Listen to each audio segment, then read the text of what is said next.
1.5 lakh rural post offices, complemented by the India Post Payment Bank and a vast network of 2.4 lakh Dak Sevaks, will be repositioned to act as a catalyst for the rural economy. Details are at Annexure C. India Post will also be transformed as a large public logistics organization. This will meet the rising needs of Vishwakarmas, new entrepreneurs, women, self-help groups, MSMEs, and the large business organizations. Our government will provide support to NCDC for its lending operations for the cooperative sector. MSMEs as the second engine. Now I move to MSMEs as the second engine, which encompasses manufacturing and services with a focus on MSMEs numbering 5.7 crores.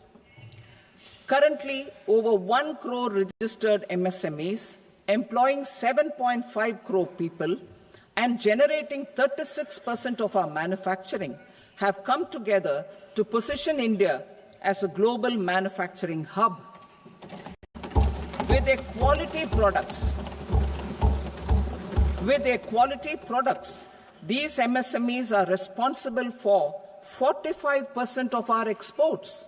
To help them achieve higher efficiencies of scale, technological upgradation, and better access to capital, the investment and turnover limits for classification of all MSMEs will be enhanced to 2.5 and 2 times respectively. This will give them and generate employment for our youth. The details are given in Annexure D. To improve access to credit, the credit guarantee cover will be enhanced. First, for micro and small enterprises from 5 crore to 10 crore rupees, leading to additional credit of 1.5 lakh crores in the next 5 years. Second, for startups from 10 crore rupees to 20 crore rupees, with the guarantee fee being moderated to 1% for loans in 27 focus sectors which are important for Atmanirbhar Bharat. And for well-run exporter MSMEs, for term loans up to 20 crore rupees. Also for the micro enterprises, we will introduce customized credit cards with a 5 lakh rupee limit for micro enterprises registered on Udyam portal. In the first year, 10 lakh such cards will be issued. Fund of funds for startups. The alternate investment fund, AIFs, for startups have received commitments of more than 91,000 crores rupees.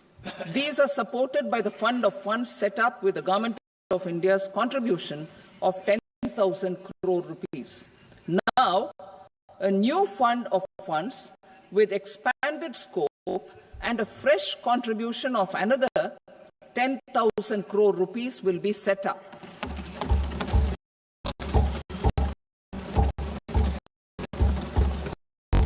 A new scheme will be launched for 5 lakh women, scheduled castes and scheduled tribes, first-time entrepreneurs. This will provide term loans up to 2 crore rupees during the next 5 years.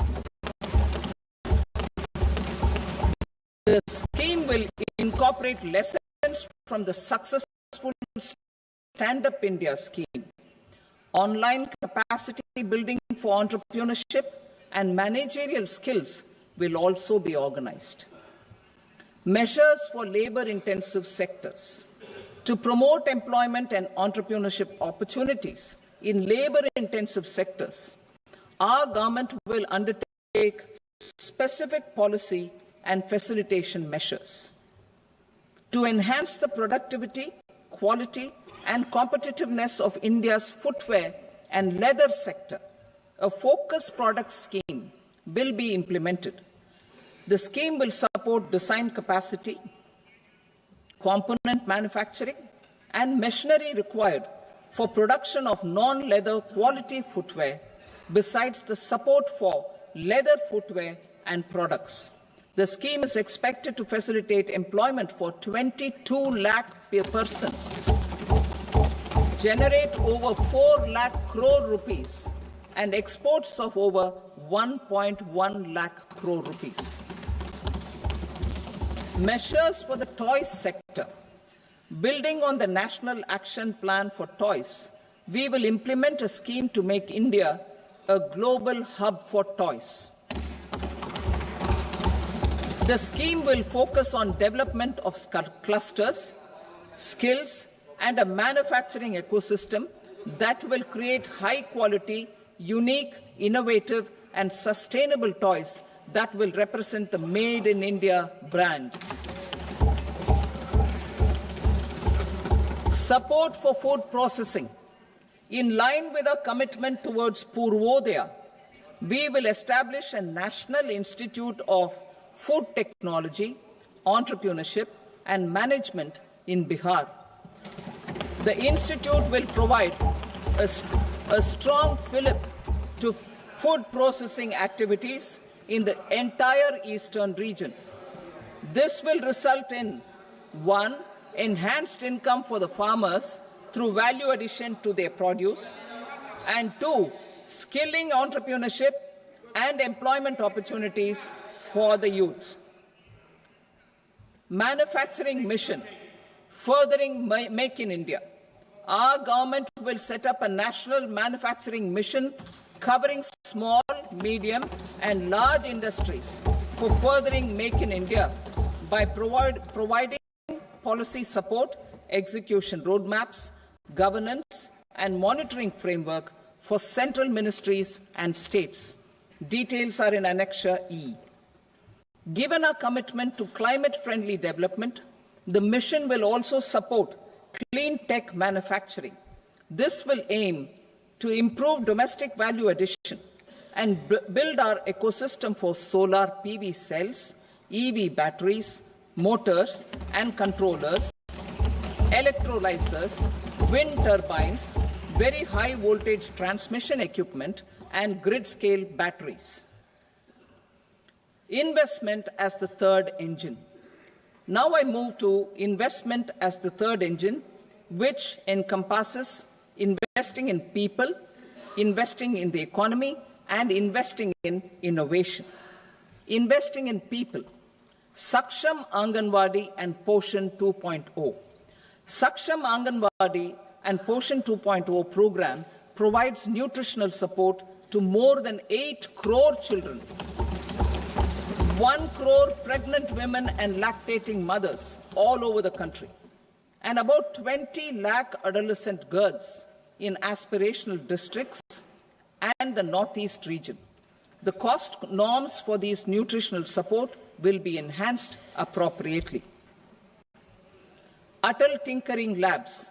50,000 Atal Tinkering Labs will be set up in government schools in the next 5 years to cultivate the spirit of curiosity and innovation and foster a scientific temper among young minds. Broadband connectivity to government secondary schools and PHCs. Broadband connectivity will be provided to all government secondary schools and primary health centers in rural areas under the BharatNet project. Bharatiya Bhasha Pustak Scheme. We propose to implement a Bharatiya Bhasha Pustak scheme to provide digital form Indian language books for schools and for higher education. This aims to help students understand their subjects better and in their language. National Centers of Excellence for Skilling. Building on the initiative announced in the July 24 budget, 5 national centers of excellence for skilling will be set up with global expertise and partnerships to equip our youth with the skills required for Make for India, Make for the World manufacturing. The partnership will cover curriculum design, training of trainers, and a skills certification framework and periodic reviews. Expansion of capacity in IITs. Total number of students in 23 IITs has increased 100% from 65,000 to 1.35 lakh in the past 10 years.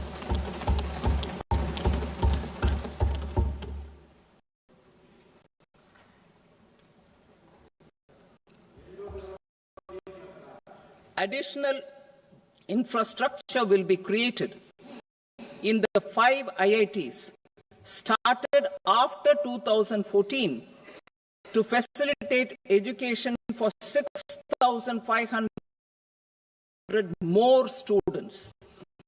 Hostel and other infrastructure capacity at IIT Patna will also be expanded.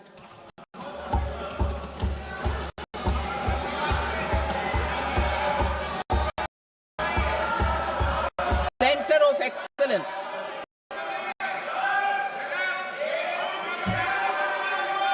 Center of Excellence in AI for Education. I had announced 3 centers of excellence in artificial intelligence for agriculture, health, and sustainable cities in 2023. Now a center of excellence in artificial intelligence for education will be set up with a total outlay of 500 crores. Expansion of medical education. Our government has added almost 1.1 lakh undergraduate and postgraduate medical education seats in 10 years, an increase of 130%. In the next year, 10,000 additional seats will be added in medical colleges and hospitals towards the goal of adding 75,000 seats in the next 5 years. Daycare cancer centers in all district hospitals. Our government will facilitate setting up of daycare cancer centers in all district hospitals in the next 3 years. 200 centers will be established in 25-26 itself. Strengthening urban livelihoods. Our government has been giving priority to assisting urban poor and vulnerable groups. A scheme for socio-economic upliftment of urban workers will be implemented to help them improve their incomes, have sustainable livelihoods, and a better quality of life. PM Swanidhi scheme has benefited more than 68 lakh street vendors, giving them respite from high-interest informal sector loans. Building on this success, the scheme will be revamped with enhanced loans from banks, UPI-linked credit cards with 30,000 rupees limit, and capacity-building support.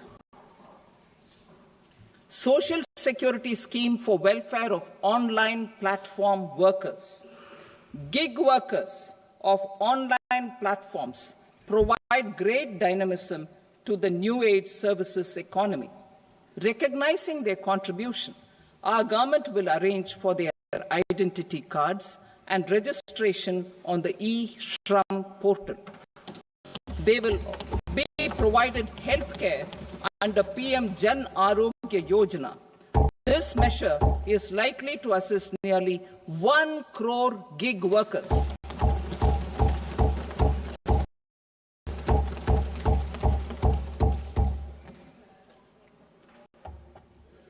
Investing in the economy, public-private partnership in infrastructure. Each infrastructure-related ministry will come up with a 3-year pipeline of projects that can be implemented in PPP mode. States will also be encouraged to do so and can seek support from the India Infrastructure Project Development Fund, which is a scheme to prepare PPP proposals. Support to states for infrastructure. An outlay of 1.5 lakh crore is proposed for the 50-year interest-free loans to states for capital expenditure and incentives for reforms. Building on the success of the first asset monetization plan announced in 2021, the second plan for 2025 to 30 will be launched to plough back capital of 10 lakh crore in new projects. Regulatory and fiscal measures will be fine-tuned to support the plan. Jal Jeevan Mission. Since 2019, 15 crore households, representing 80% of India's rural population, have been provided access to portable tap water connections. To achieve 100% coverage, I am pleased to announce the extension of this mission until 2028 with an enhanced total outlay. The mission's focus will be on the quality of infrastructure and O&M of rural piped water supply schemes through Jan Bhagidari. A separate MOU or separate MOUs will be signed with the states and union territories to ensure sustainability and citizen-centric water services delivery. Urban sector reforms. Building on the July budget proposals, urban sector reforms related to governance, municipal services, urban land and planning will be incentivized. Urban Challenge Fund. The government will set up an Urban Challenge Fund of 1 lakh crore rupees to implement the proposals for cities as growth hubs, creative redevelopment of cities, and for water and sanitation purposes announced in the July budget. This fund will finance up to 25% of the cost of bankable projects, with a stipulation that at least 50% of the cost is funded from bonds, bank loans, and PPPs. An allocation of 10,000 crore is proposed in 2025-26. Power sector reforms. We will incentivize electricity distribution reforms and augmentation of intra-state transmission capacity by states. This will improve financial health and capacity of electricity companies. Additional borrowing of 0.5% of GSDP will be allowed to states contingent on these reforms. Nuclear energy mission for Vikasit Bharat. Development of at least 100 gigawatt of nuclear energy by 2047 is essential for our energy transition efforts. For an active partnership with the private sector towards this goal, amendments to the Atomic Energy Act and the Civil Liability for Nuclear Damage Act will be taken up. A nuclear energy mission for research and development of small modular reactors with an outlay of 20,000 crore will be set up. At least 5 indigenously developed small modular reactors will be operationalized by 2033. Shipbuilding. The shipbuilding financial assistance policy will be revamped to address cost disadvantages. This will also include credit notes for shipbreaking in Indian yards to promote the circular economy. Large ships above a specified size will be included in the infrastructure harmonized master list. Shipbuilding clusters will be facilitated to increase the range, categories and capacity of ships. This will include additional infrastructure, facilities, skilling and technology to develop the entire ecosystem. Maritime Development Fund for long-term financing for the maritime industry, a Maritime Development Fund with a corpus of 25,000 crore rupees will be set up. This will be for distributed support and promoting competition. This will have up to 49% contribution by the government, and the balance will be mobilized from ports and from private sector. UDAN regional connectivity schemes. UDAN has enabled 1.5 crore middle-class people to meet their aspirations for speedier travel. The scheme has connected 88 airports, and operationalized 619 routes. Inspired by that success, a modified UDAN scheme will be launched to enhance regional connectivity to 120 new destinations and carry 4 crore passengers in the next 10 years. 4 crore additional passengers in the next 10 years. The scheme will also support helipads and smaller airports in hilly, aspirational and northeast regional districts. Greenfield airports will be facilitated in Bihar to meet the future needs of the state. These will be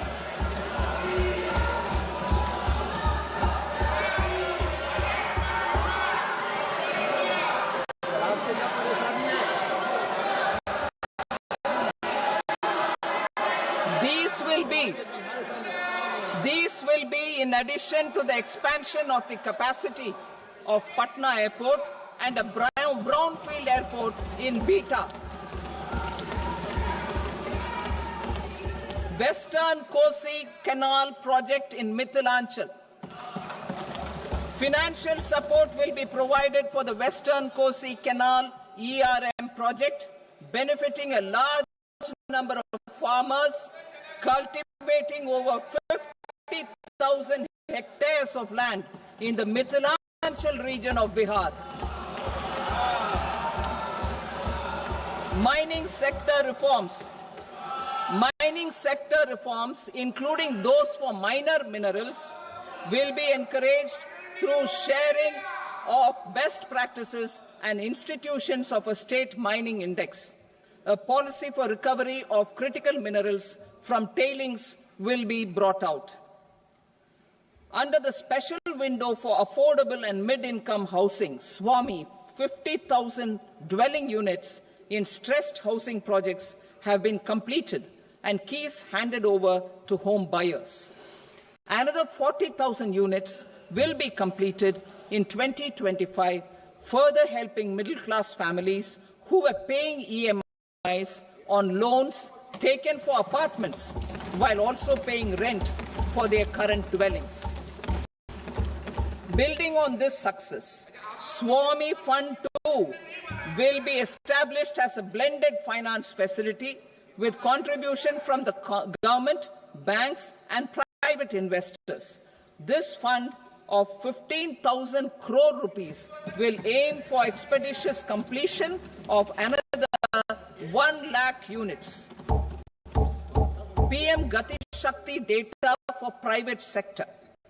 For furthering PPPs and assisting the private sector in project planning, access to relevant data and maps from the PM Gati Shakti portal will be provided. Tourism for employment-led growth. Top 50 tourist destination sites in the country will be developed in partnership with states through a challenge mode. Land for building key infrastructure will have to be provided by the states. Hotels in these destinations will be included in the infrastructure harmonized list. The following measures will be taken for facilitating employment-led growth: organizing intensive skill development programs for our youth, including in institutes of hospitality management, providing mudra loans for homestays, improving ease of travel and connectivity to tourist destinations, providing performance-linked incentives to states for effective destination management, including tourist amenities, cleanliness, and marketing efforts, and introducing streamlined e-visa facilities along with visa fee waivers for certain tourist groups. Continuing with the emphasis on places of spiritual and religious significance, in the July budget, there will be a special focus on destinations related to the life and times of Lord Buddha.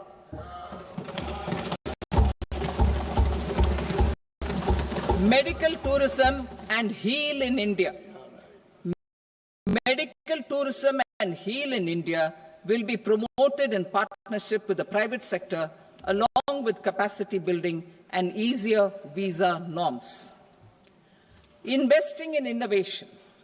To implement private sector-driven research, development and innovation initiatives announced in the July budget, I am now allocating 20,000 crore rupees for this purpose.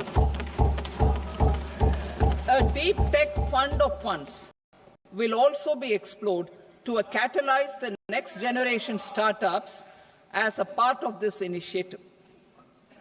In the next 5 years, under the PM Research Fellowship Scheme, we will provide 10,000 fellowships for technological research in IITs and IISc with enhanced financial support. The second gene bank with 10 lakh germplasm lines will be set up for future food and nutritional security. This will provide conservation support to both public and private sectors for genetic resources.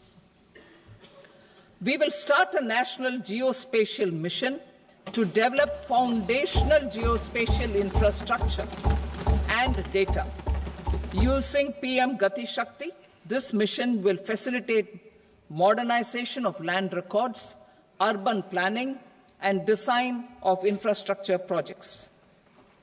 A Gyan Bharatam mission for survey, documentation, and conservation of our manuscript heritage with academic institutions, museums, libraries, and private collectors will be undertaken to cover more than 1 crore manuscripts. We will set up a national digital repository of Indian knowledge systems for knowledge sharing. Now I move to exports as the fourth engine. We will set up an export promotion mission with sectoral and ministerial targets driven jointly by the Ministries of Commerce, MSME, and Finance. It will facilitate easy access to export credit, cross-border factoring support, support to MSMEs to tackle non-tariff measures in overseas markets. A digital public infrastructure, Bharat Trade Net, for international trade will be set up as a unified platform for trade documentation and financing solutions. This will complement the Unified Logistics Interface platform. The BTN will be aligned with international practices. Support will be provided to develop domestic manufacturing capacities for our economy's integration with global supply chains. Sectors will be identified based on objective criteria. Facilitation groups with participation of senior officers and industry representatives will be formed for select products and supply chains. Through this, there are huge opportunities related to Industry 4.0, which needs high skills and talent. Our youth have both. Our government will support the domestic electronic equipment industry to leverage this opportunity for the benefit of our youth. A national framework will be formulated as guidance to states for promoting global capability centers in emerging Tier 2 cities. This will suggest measures for enhancing availability of talent and infrastructure, building bylaw reforms, and mechanisms for collaboration with industry. Our government will facilitate upgradation of infrastructure and warehousing for air cargo, including high-value perishable horticultural produce. Cargo screening and customs protocol will be streamlined and made user-friendly. Reforms as the fuel. Over the past 10 years, our government has implemented several reforms for convenience of taxpayers, such as faceless assessment, 2, taxpayer charter, 3, faster returns, 4, almost 99% returns being on self-assessment, and 5, Vivad Se Vishwas scheme.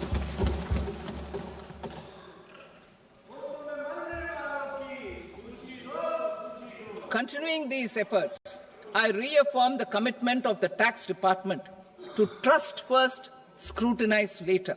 I also propose to introduce the new income tax bill next week.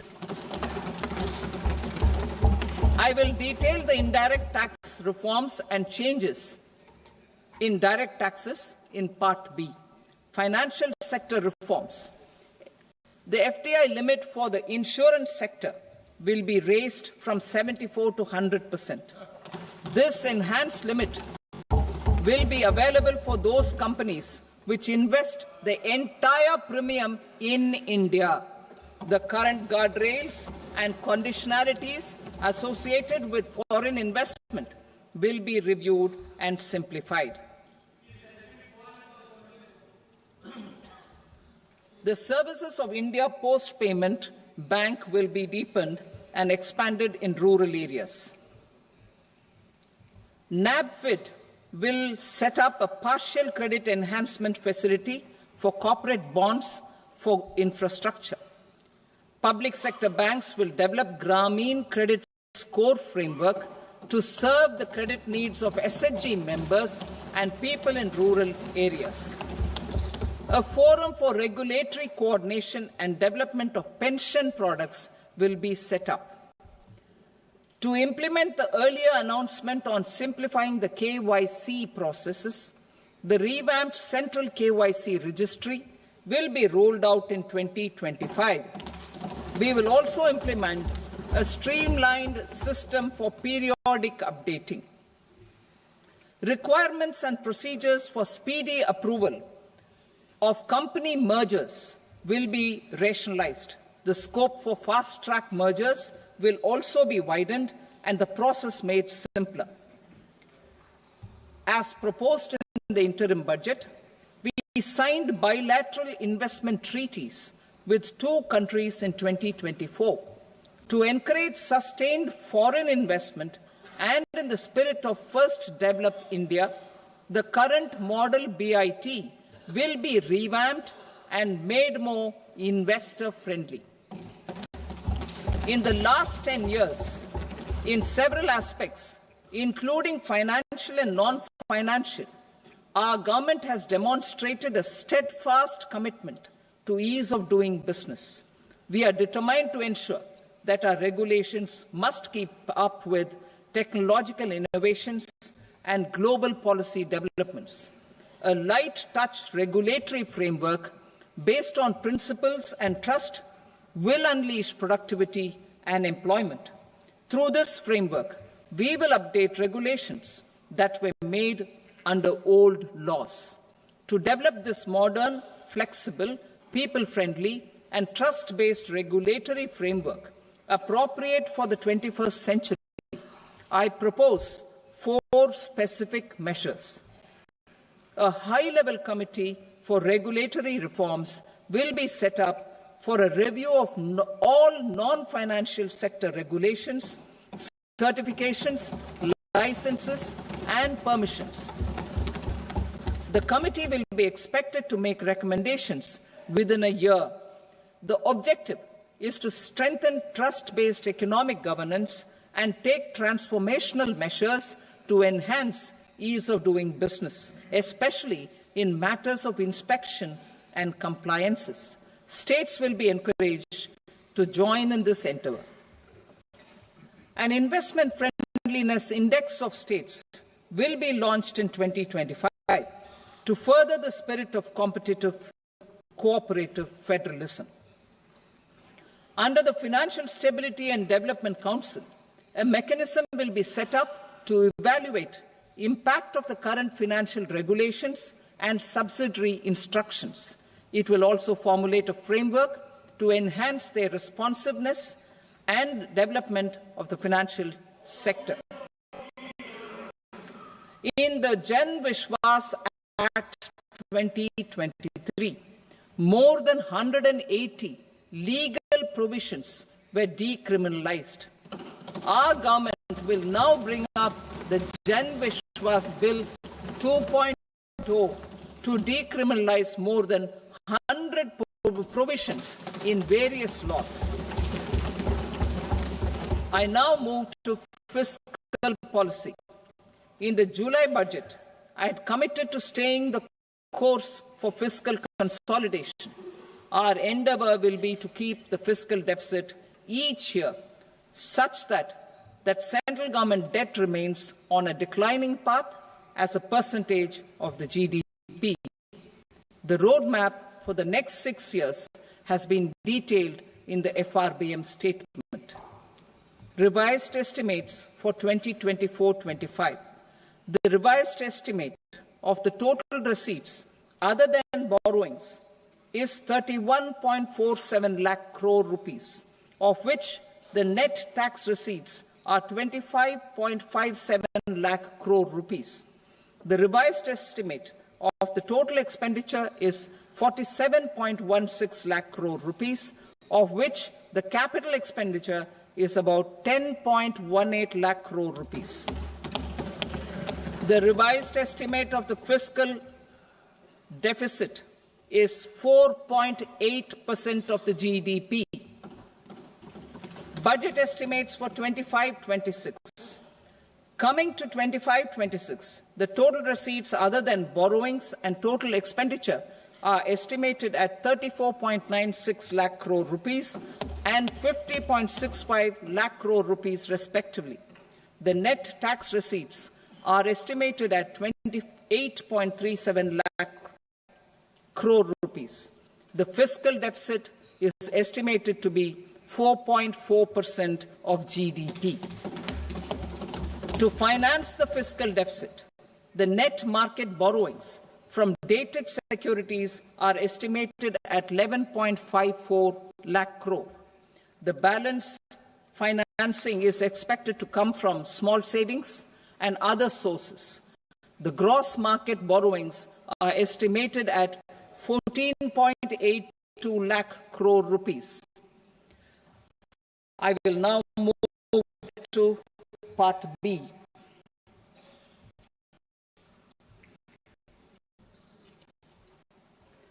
Indirect taxes. My proposals relating to customs aim to rationalize tariff structure and address duty inversion. These will also support domestic manufacturing and value addition, promote exports, facilitate trade, and provide relief to common people. Rationalization of customs tariff structure for industrial goods. As a part of comprehensive review of customs rate structure announced in July 2024 budget, I propose to 1. Remove 7 tariff rates. This is over and above the 7 tariff tariff rates removed in 23-24 budget.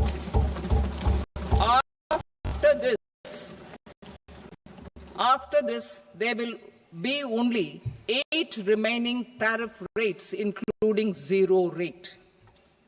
2.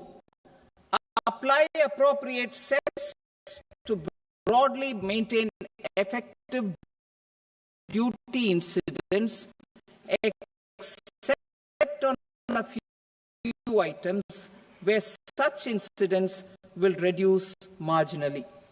3. Levy not more than one cess or surcharge. Therefore, I propose to exempt social welfare surcharge on 82 tariff lines that are subject to a cess. I shall now take up sector-specific proposals. To provide relief to patients, particularly those suffering from cancer, rare diseases, and other severe chronic diseases, I propose to add 36 life-saving drugs and medicines to the list of medicines fully exempted from basic custom duty.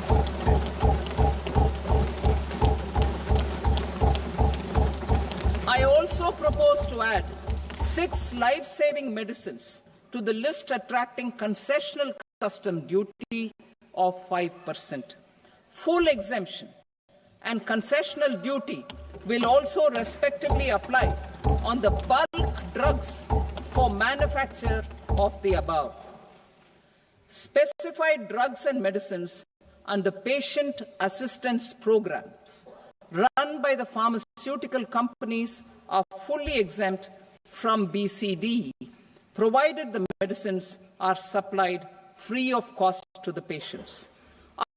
I propose to add 37 more medicines along with 13 new patient assistance programs.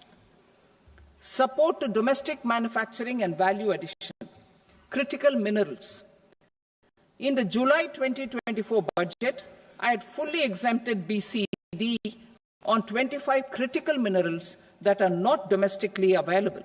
I had also reduced BCD of 2 other such minerals to provide a major fillip to their processing, especially by MSMEs. Now, I propose to fully exempt cobalt powder and waste, the scrap of lithium-ion battery, lead, zinc, and 12 more critical minerals. This will help secure the availability for manufacturing in India and promote more jobs for our youth.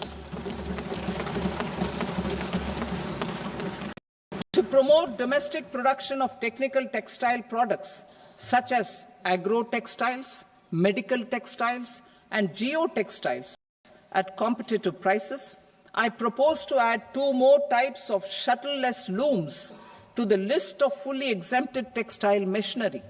I also propose to revise the BCD rate on knitted fabrics covered by 9 tariff lines from 10 or 20 to 20% or 115 rupees per kg, whichever is higher. Electronic goods. In line with our Make in India policy and to rectify inverted duty structure, I propose to increase the BCD on interactive flat panel display from 10% to 20% and reduce the BCD. में समय सीमा शुल्क अधिनियम 1962 में provisional कर निर्धारणों को अंतिम रूप देने के लिए किसी समय सीमा का प्रावधान नहीं है, जिससे व्यापार में अनिश्चितता रहेगी और लागत बढ़ेगी।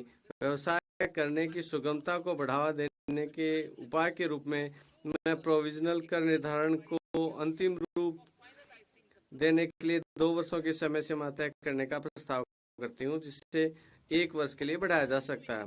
मैं एक नया प्रावधान शुरू करने का प्रयास करती हूं, जिसे आयातक या निर्यातक माल की मंजूरी के बाद स्वेच्छा से महत्वपूर्ण तथ्यों की घोषणा कर सकें और जुर्माने के बिना ब्याज सहित शुल्क का भुगतान कर सकें।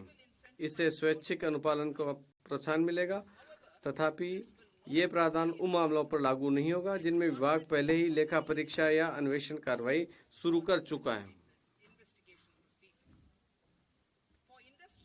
उद्योगों को अपनी आयातों की बेहतर योजना बनाने के उद्देश्य से मैं संगत नियमों में आयातित इनपुट के अंतिम उपयोग की समय सीमा 6 महीने से बढ़ाकर 1 वर्ष करने का प्रस्ताव करती हूँ। इससे लागत और आपूर्ति की अनियमितता को ध्यान में रखते हुए प्रचालन संबंधी लचीलापन मिलेगा। इसके अलावा ऐसे आयातकों को मासिक विवरण के बजाय अब केवल तिमाही विवरण दाखिल करना होगा।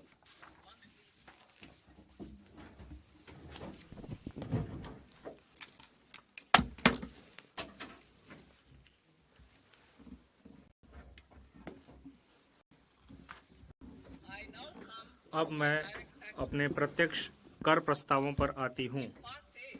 भाग क में मैंने विकसित भारत के विजन को साकार करने के लिए कराधान सुधारों को मुख्य सुधारों के रूप में संक्षिप्त रूप में रेखांकित किया है। आपराधिक विधि के संबंध में हमारी सरकार ने हाल ही में भारतीय दंड संहिता के स्थान पर भारतीय न्याय संहिता को अधिनियमित किया है। मुझे इस सम्मानित सदन और देश को यह बताते हुए हर्ष हो रहा है कि नया आयकर विधेयक भी न्याय की इसी भावना को आगे बढ़ाएगा। यह नया विधेयक अध्यायों और शब्दों की दृष्टि से वर्तमान विधि की अपेक्षा आधे से कम एवं पाठ रूप में सुस्पष्ट और प्रत्यक्ष होगा। यह करदाताओं और कर प्रशासन के लिए समझने में आसान होगा, जिससे कर सुनिश्चितता आएगी और मुकदमेबाजी कम होगी। तथापि सुधार मंजिल नहीं है, बल्कि हमारे लोगों और अर्थव्यवस्था के लिए अच्छे परिणाम प्राप्त करने के साधन मात्र हैं। सुशासन प्रदान करने के लिए प्रक्रियाशील होने की आवश्यकता होती है। द थिरुकुरल ने श्लोक 542 में इसे व्यक्त किया है, जो इस प्रकार है: वानों की वाजहुम उलागेल्ला मन्नावन कोनों की वाजहुम कुडी। अर्थात जैसे जीवित प्राणी वर्षा की आशा में जीते हैं, वैसे ही नागरिक सुशासन की आशा में जीते हैं। हमारी सरकार इस बात के लिए प्रतिबद्ध है कि जमीनी हकीकत पर पैनी नजर रखते हुए और स्थितियों का गहन जायजा लेते हुए उचित प्रक्रिया की जाए और इसके साथ ही राष्ट्र निर्माण के हमारे प्रयासों के साथ संतुलन भी बनाए रखा जाए। निम्नलिखित उपाय इस बात का ब्यौरा देंगे कि प्रधानमंत्री मोदी जी के नेतृत्व में हमारी सरकार ने नागरिकों द्वारा व्यक्त आवश्यकताओं को समझने और मैं पुनः इसको दोहराती हूँ कि निम्नलिखित उपाय इस बात का ब्यौरा देंगे कि प्रधानमंत्री मोदी जी ने के नेतृत्व में हमारी सरकार ने नागरिकों द्वारा व्यक्त आवश्यकताओं को समझने और उसे संबोधित करने के लिए किस प्रकार के कदम उठाए गए। मेरे कर प्रस्ताव इसी मनोभाव से प्रेरित हैं। मेरे प्रस्ताव के उद्देश्य इस प्रकार हैं: मध्य वर्ग पर विशेष ध्यान देते हुए व्यक्तिगत आयकर सुधार, कठिनाइयां कम करने के लिए टीडीएस और टीटीएस को युक्तिसंगत बनाना, स्वैच्छिक अनुपालन को प्रोत्साहित करना, अनुपालन के बोझ को कम करना, व्यवसाय कम करने की सुगमता, रोजगार और निवेश। मैं वैयक्तिक आयकर के संबंध में अपना प्रस्ताव अंत में प्रस्तुत करूंगी। कठिनाइयां कम करने के लिए टीडीएस और टीडीएस को तर्कसंगत बनाना। मैं टीडीएस की दरों और सीमाओं की संख्याओं को उसे युक्तिसंगत बनाने का प्रस्ताव करती हूँ। इसके अलावा बेहतर स्पष्टता और एकरूपता के लिए टीडीएस हेतु राशि की सीमा बढ़ाई जा रही है। वरिष्ठ नागरिकों के लिए ब्याज दर पर कटौती की सीमा 50,000 से दोगुनी बढ़ाकर 1 लाख की जा रही है।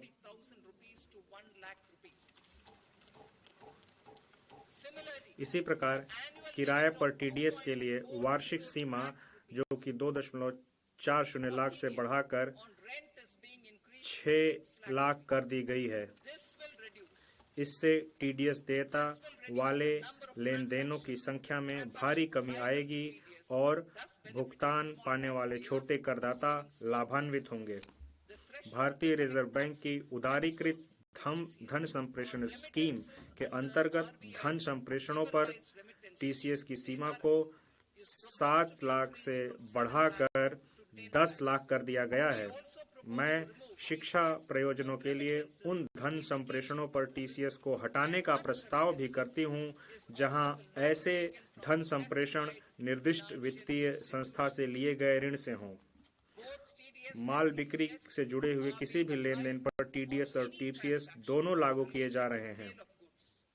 अनुपालन से जुड़ी हुई कठिनाइयों से बचने के लिए मैं टीसीएस को हटाने का प्रस्ताव करती हूं। मैं यह भी प्रस्ताव करती हूं कि अब उच्च टीडीएस कटौती के प्रावधान केवल गैर पैन मामलों पर ही लागू होंगे। जुलाई 24 में विवरणी दाखिल करने की नियत तारीख तक टीडीएस के भुगतान में विलंब और गैर आपराधिक कर दिया गया था। मैं टीसीएस प्रावधानों के लिए भी इसी छूट का प्रावधान करने का प्रस्ताव करती हूं। माननीय प्रधानमंत्री मोदी जी के नेतृत्व में हमारी सरकार सबका साथ, सबका विकास, सबका विश्वास और सबका प्रयास के मंत्र में आस्था रखती है। इसी के अनुरूप हम उन करदाताओं द्वारा स्वैच्छिक अनुपालन किए वर्ष 2022 में विवरणी को अद्यतन करने की सुविधा लेकर आए, जिन्होंने सही आय की सूचना देने में चूक की हो। करदाताओं पर हमारा विश्वास सही साबित हुआ। लगभग 90 लाख करदाताओं ने अतिरिक्त कर का भुगतान करते हुए स्वैच्छिक रूप से अपनी आय संबंधित ब्यौरों को अद्यतन किया। इस विश्वास को आगे बढ़ाते हुए मैं अब किसी भी कर निर्धारण वर्ष के लिए अद्यतन विवरणी दाखिल करने की समय सीमा को मौजूदा 2 वर्ष से बढ़ाकर 4 वर्ष करने का प्रस्ताव करती हूं।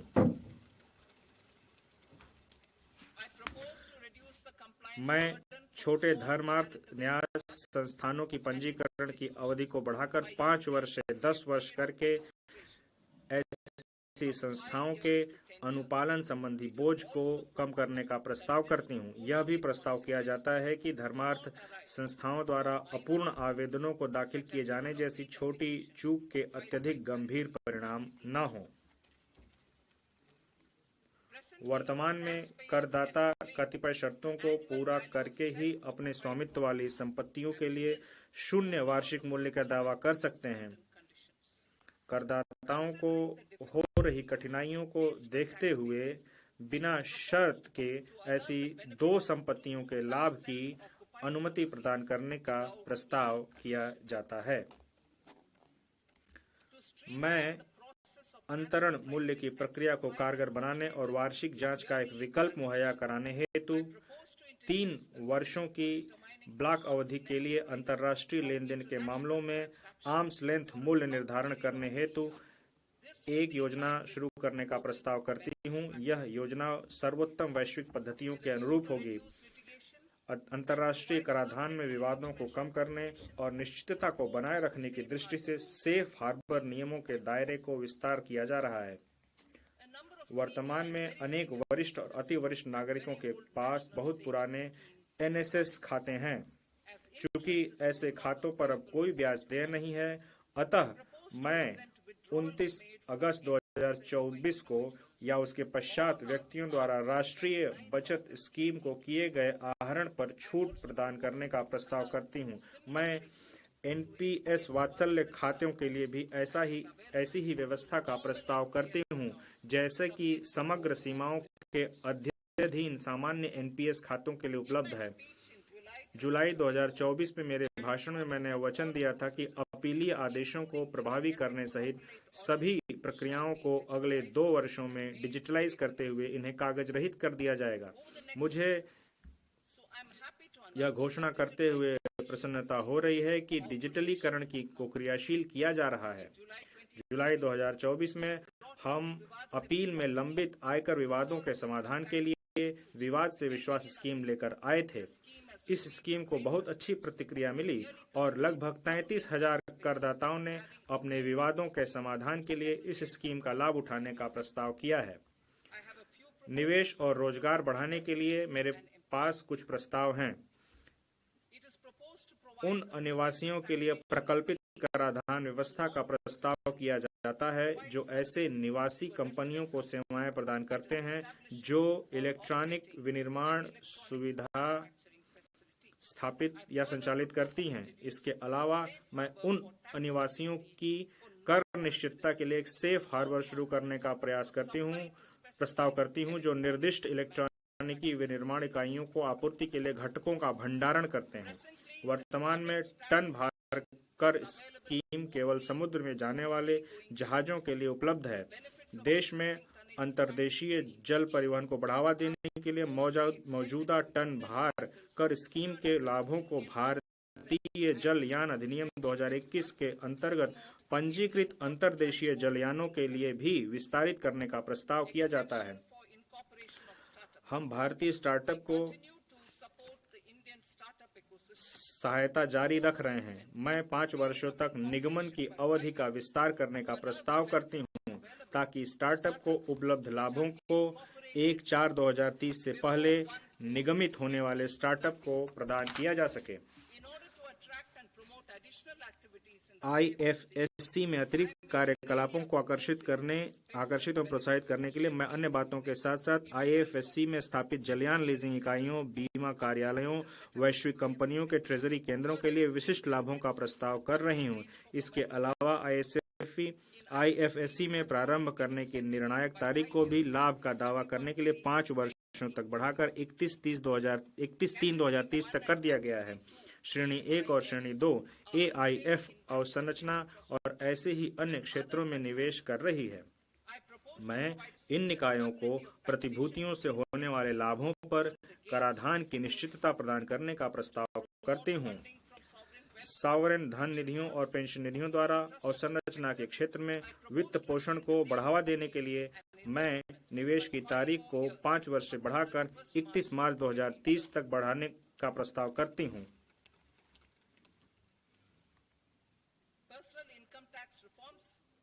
मध्य वर्ग पर विशेष ध्यान देते हुए वैयक्तिक आयकर सुधार।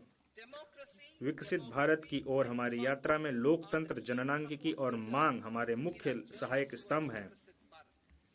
मध्य वर्ग भारत के विकास के लिए शक्ति प्रदान करता है। प्रधानमंत्री मोदी जी के नेतृत्व में सरकार ने राष्ट्र निर्माण में मध्य वर्ग की सराहनीय ऊर्जा और क्षमता में हमेशा विश्वास जताया है।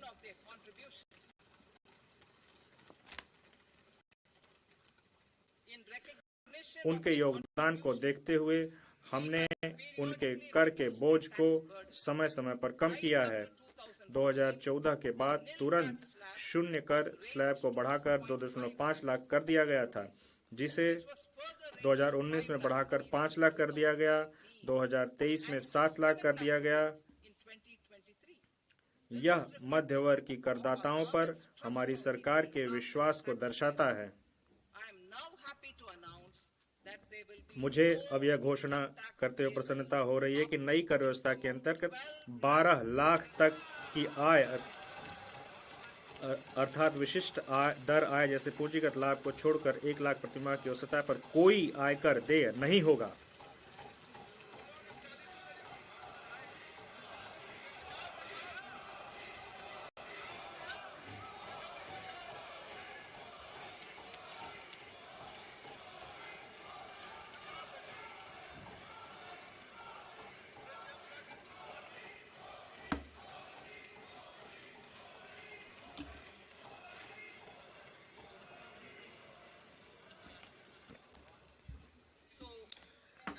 अतः 1 लाख अर्थात विशिष्ट आय दर जैसे पूंजीगत लाभ को छोड़कर नए व्यवस्था में यह जो लिमिट है वो 12.75 लाख की होगी वेतनभोगी करदाताओं के लिए, जो कि वर्तमान में 75,000 की मानक कटौती के कारण है। सभी करदाताओं को लाभान्वित करने के लिए सभी श्रेणियों में कर लैब और दरों में परिवर्तन किए जा रहे हैं। यह नई संरचना मध्य वर्ग के करों को काफी कम करेगी और घरेलू उपभोग, बचत और निवेश को बढ़ावा देने के लिए उनके पास अधिक धनराशि उपलब्ध होगी। मैं नई कर व्यवस्था में निम्नानुसार कर दर संरचना को संशोधित करने का प्रस्ताव करती हूँ। 0 से 4 लाख रुपए 0, 4 से 8 लाख रुपए 5%, 8 से 12 लाख रुपए 10%, 10 से 12 लाख रुपए 15%, 16 से 20 लाख रुपए 20%, 20 से 24 लाख रुपए 25%, 24 लाख रुपए से अधिक 30%।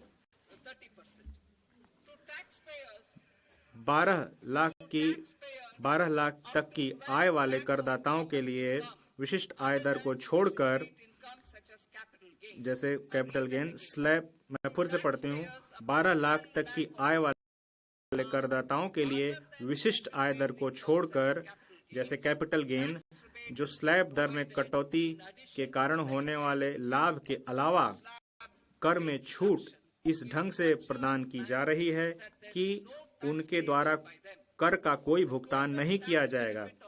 आय के विभिन्न दरों में स्लैब दर संबंधी परिवर्तनों और छूट के कुल कर लाभ को उदाहरणों के साथ दर्शाया जा सकता है।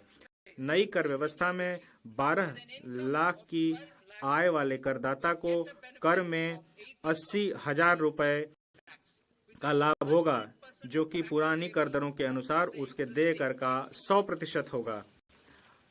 18 लाख रुपए की आय वाले व्यक्ति को कर में, जो कि 18 लाख की आय प्राप्त कर रहा है, उसको 70,000 रुपए, जो कि पुरानी कर दरों के अनुसार देय कर का 30% होगा, का लाभ होगा।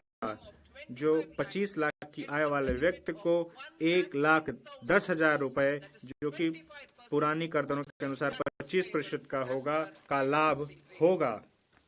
मेरे कर प्रस्तावों के प्रस्ताव अनुलग्नक में दिए गए हैं। इन प्रस्तावों के परिणाम स्वरूप प्रत्यक्ष करों में लगभग 1 लाख करोड़ और प्रत्यक्ष कर में और अप्रत्यक्ष करों में लगभग 2600 करोड़ का परित्याग होगा। माननीय अध्यक्ष महोदय, इसके साथ ही मैं इस बजट को सदन के सम्मुख रखती हूँ। जय Hind.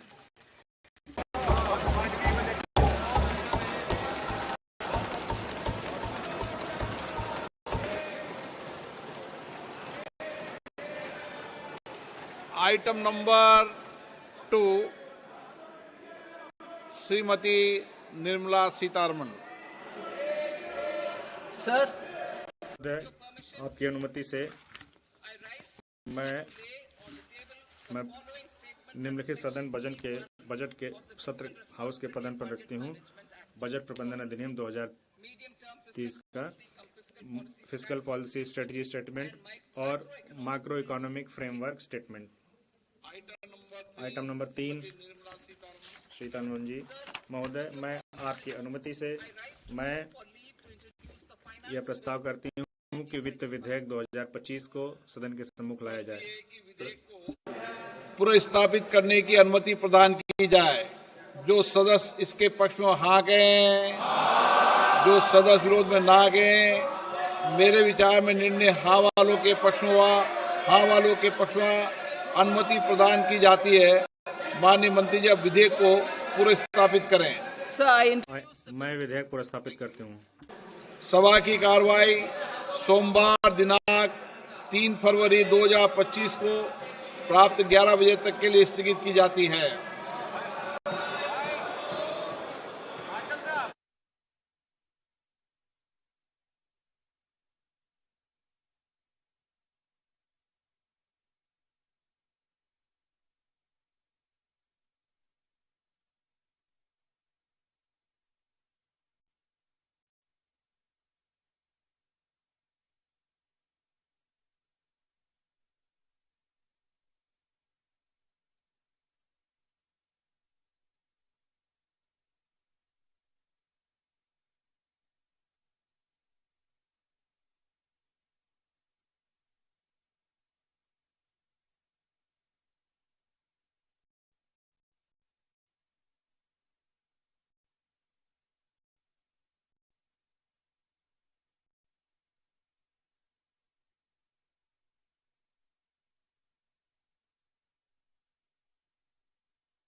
oilseed for achieving Atmanirbharta in edible oils. Our farmers have the capability to grow enough for our needs and more. 10 years ago, we made concerted efforts and succeeded in achieving near self-sufficiency in pulses. Farmers responded to the need by increasing the cultivated area by 50%, and government arranged for procurement and remunerative prices. Since then, with rising incomes and better affordability, our consumption of pulses has increased significantly. Our government will now launch a 6-year mission for Atmanirbharta in pulses with a special focus on Tuar, Urad and Masoor. Details are in Annexure B. Central agencies such as NAFED and NCCF will be ready to procure these 3 pulses as much as offered during the next 4 years from farmers who register with these agencies and enter into agreements. Comprehensive program for vegetables and fruits. It is encouraging that our people are increasingly becoming aware of their nutritional needs. It is a sign of a society becoming healthier. With rising income levels, the consumption of vegetables, fruits, and Shri Anna is increasing significantly. A comprehensive program to promote production, efficient supplies, processing, and remunerative prices for farmers will be launched in partnership with the states. Appropriate institutional mechanisms for implementation and participation of farmer producer organizations and cooperatives will be set up. Makhana Board in Bihar. For this, there is a special opportunity for the people of Bihar. A Makhana Board will be established in the state to improve production, processing, value addition, and marketing of Makhana. The people engaged in these activities will be organized into FPOs. The board will provide hand-holding and training support to Makhana farmers and will also work to ensure they receive the benefits of all relevant government schemes. A national mission on high-yielding seeds will be launched, aimed at 1. Strengthening research ecosystem, 2. Targeted development and propagation of seeds with high yield, pest resistance, and climate resilience, and 3. Commercial availability of more than 100 seed varieties released since